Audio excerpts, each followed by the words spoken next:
Let's cut out some airfoils. Woo!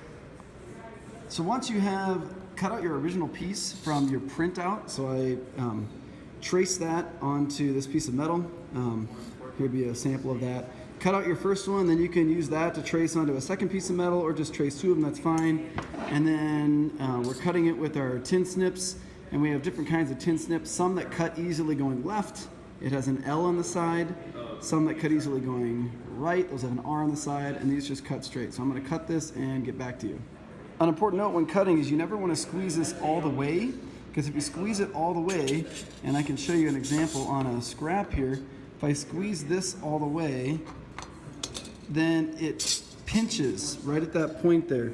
And so you're going to have pinch points all along the edge. So when you cut, don't squeeze it all the way, but just go down partially and kind of work your way through. So I finished cutting both of them, so now I have two identical pieces. I'm going to want to take one and glue it onto one side of styrofoam, take the other and glue it onto the other side. So I'll show you that now. So the next thing I need to do is hot glue these on. So I have my two pieces. So make sure that you kind of stack them, and this one will go on here. And I want to be as efficient as I can with my use of styrofoam, so something like that is pretty good. So I'm going to actually glue onto the bottom side of this piece of metal, and then it gets really, really hot, so you're going to need to have something to kind of press down on it. You're not going to want to push down on it with your fingers. The glue will actually melt through the styrofoam, so it helps to let it cool off just a little bit before you press it down on there. So I'm going to give it a try. So I'm pressing this down with my clippers here just because I don't want to burn my hands, just kind of making sure that it adheres. So it's looking pretty solid. Now I just need to make sure that I have this oriented the right way, because if I put it and glue it on backwards, then my airfoil is not going to be the way I want. So it actually should be oriented like this. I put this side on the bottom, and then try to get it as lined up as best you can as you glue it on there. So I've hot glued this on to both sides, and they're lined up pretty close to matching up. Now I'm in the shop here with the doors open to make sure that we have good ventilation, because melted styrofoam isn't really very good for you. So I have a foot switch here, and if we drop this down a little bit lower, then I can actually put that on the floor.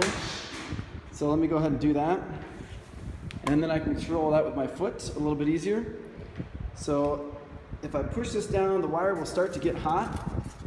And then all I'm going to do is just trace this. Now you can see I'm starting to cut into it. The wire is not very hot right now. So, and the wire actually will cool down as you attack the styrofoam a little bit. So I got a little piece off of that. A little bit difficult with one hand. Let me pull it off there. You don't want to grab onto this. So again, I wouldn't recommend that you come in from the point on the back side, but rather come in from the front. And then it's going to hit this nose, and then I'm just going to try to trace it. Now I can't really do this with one hand, so I'm going to try to do it with two, and then I'll show you what I'm done. As you're cutting, make sure you're pulling slow, because you don't want to break the wire. If the wire is caught on a piece of metal on the other side, then sometimes you have to peel it out and then take a look, maybe flip it over. You can see on the back side, it's not super smooth on this side, so I'm going to have to do some sanding afterward. But the important thing is just remember that you don't want to pull too hard on this, because you don't want to snap the wire, or we are out of luck as far as using this. So I'm just about done. I've gotten pretty close. And at this point, the top surface actually looks pretty good. The bottom surface is quite bumpy. I got a little parts here that I might actually want to take off with the wire cutter a little bit. But once you get it pretty close, then you can just take some coarse sandpaper and you can smooth it up really easy with the styrofoam. Please clean up all your scraps, and then you can pass on the 4-inch sheet of styrofoam. So this is where the scraps go. Yeah! We're going to pop these off, and then go back to the shop.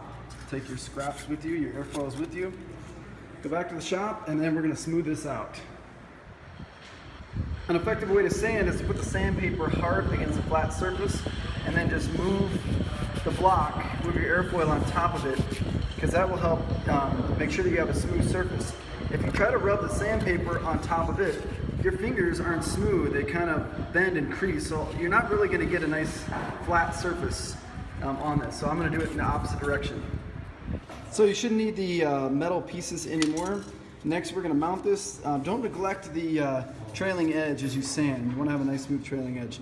So we're going to mount this onto here, and to do that we take one of our mounting brackets, and I want you to find the screws, the longest possible screws that you can find that won't go through your airfoil. So look for some long screws. These are not as long as I could use. I can find some longer ones to screw into here. The reason for that is you want to make sure that this doesn't rip out. So I'm going to find some long screws and then I'll show you once we get it screwed in.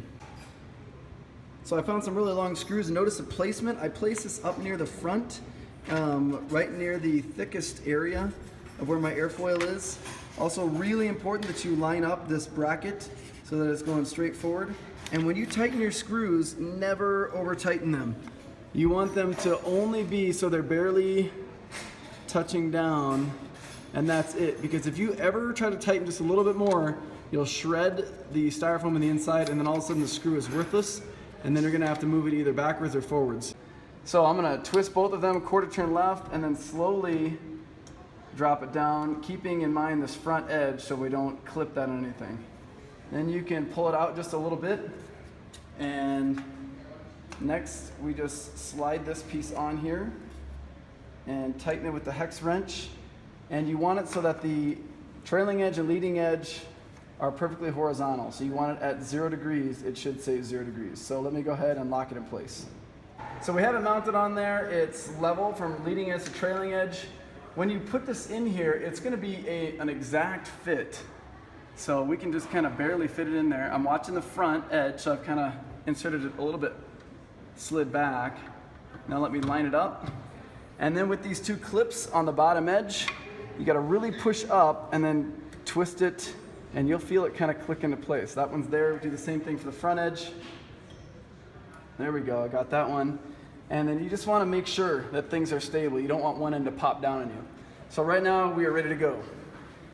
We're going to turn this on. So the switch is here in the back. Let me hit the switch. It's lit up.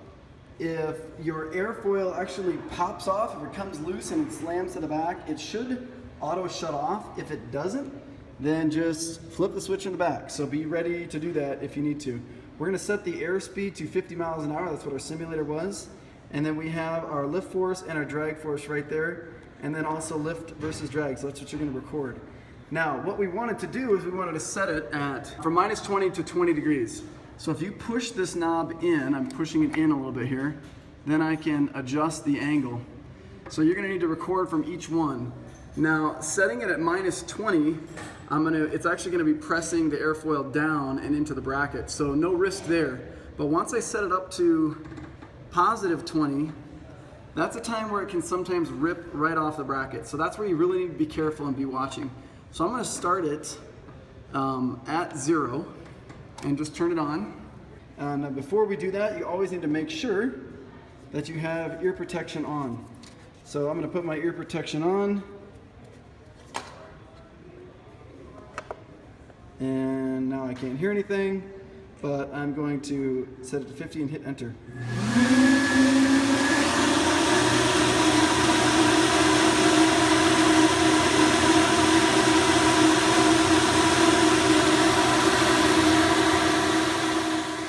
So that was video of lift and drag at 0 degree angle. So again, you're gonna want to make sure you adjust this, and you can turn the wind tunnel on and off as you adjust, or you can just adjust it as is.